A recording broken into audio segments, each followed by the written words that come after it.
আমরা যদি ঐকমত্য ছাড়া কেউ কারো সিদ্ধান্ত চাপিয়ে দিতে চাই তাহলে সেটা কোনোভাবে কাজ করবে না। এটা আমাদের সকলের উপলব্ধি করা দরকার। যতটা না আমরা ঐকমত্যের জায়গায় পৌঁছাতে চাচ্ছি, যে ব্যবস্থার মধ্যে আমরা ঢুকে পড়েছি সেখান থেকে সবচেয়ে বড়টা অর্জন করতে চাইছি, তার চাইতে অনেক বেশি দলগত প্রতিদ্বন্দ্বিতা করা হচ্ছে। সরকার একটা অর্ডিন্যান্স জারি করতে পারে, সেটা যে নামেই দিক, আদেশ নামে দিল, কার্যত মর্মবস্তু সেটা অর্ডিন্যান্স, কারণ এখন পার্লামেন্ট নাই। পার্লামেন্ট থাকলে আইন হয়, আর যখন পার্লামেন্ট থাকে না তখন এটা অর্ডিন্যান্স আকারে যায় ওই সময়কালের জন্য। যখন পার্লামেন্ট আসবে তখন সেটা আইনে চলে যাবে। এখন প্রশ্ন হচ্ছে যে এই যে সরকারি তো অর্ডিন্যান্সটা কিংবা আদেশটা দেবে in the name of president, কিন্তু আপনি যদি বলেন না প্রধান উপদেষ্টাকে এটা জারি করতে হবে, তাহলে তার তো কোনো বিধান নাই, কোথাও তো লেখা নাই এটা। তাহলে প্রধান উপদেষ্টা কিসের ভাবে দিবেন? জুলাই অভ্যুত্থানের শক্তি বলে।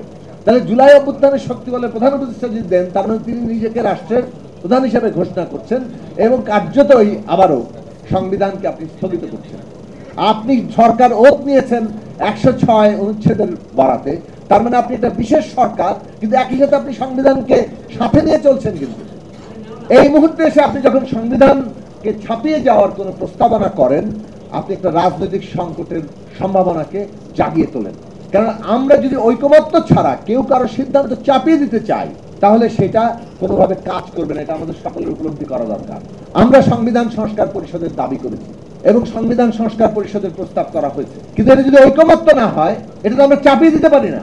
আমরা আমাদের প্রস্তাব হয়েছে বলে আমরা যদি এখন এই মুহূর্তে সেটা নিয়ে খুব লাফাতে থাকি, তাহলে আমার মনে হয় না, আমাদের দলের পক্ষ থেকে আমরা পরিষ্কার করে বলতে চাই যে এটা আমাদের জন্য জাতীয়ভাবে কোনো কার্যকর কিছু হবে। আমরা অ্যাপিল করতে পারি যে আসলে যে যে ক্ষমতা গণভোটের মাধ্যমে সংসদকে দেওয়া হচ্ছে, যে তার জুলাই সনদের ভিত্তিতে তারা আগামী সংসদ মৌলিক সংস্কার করার ক্ষমতা পাচ্ছে, কনস্টিটিউয়েন্ট পাওয়ার পাচ্ছে। এটাই আসলে নাম দিলে সংবিধান সংস্কার পরিষদ হয়।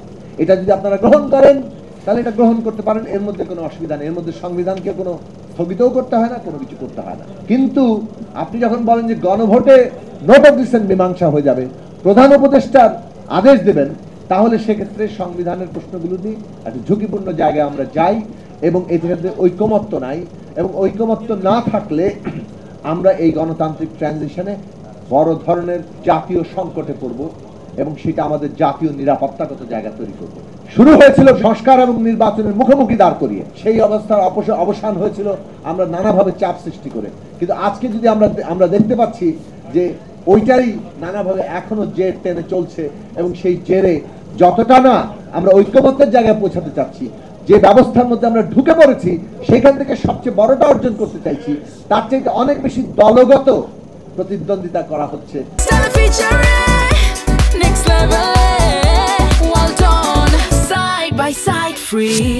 কোন দলের লাভ হচ্ছে কিংবা কার বেশি কথাটা রাখতে পারছে এবং কোন দলকে সংস্কার মানে না বলে অভিযুক্ত করা যাচ্ছে, এই পলিটিক্স করে জাতীয় স্বার্থকে ক্ষুণ্ণ করাটাকে আমরা গ্রহণ করতে পারি না। আমরা জনগণের কাছে আহ্বান জানাই, দলীয় প্রতিযোগিতা কোনো দলের প্রতি খাটো করার রাজনৈতিক লক্ষ্য নিয়ে জাতীয় প্রশ্নকে হুমকির মধ্যে আপনারা ফেলবেন না। বর্তমানে অন্তর্বর্তী সরকার যদি কোনো পক্ষপাতমূলক অবস্থান গ্রহণ করে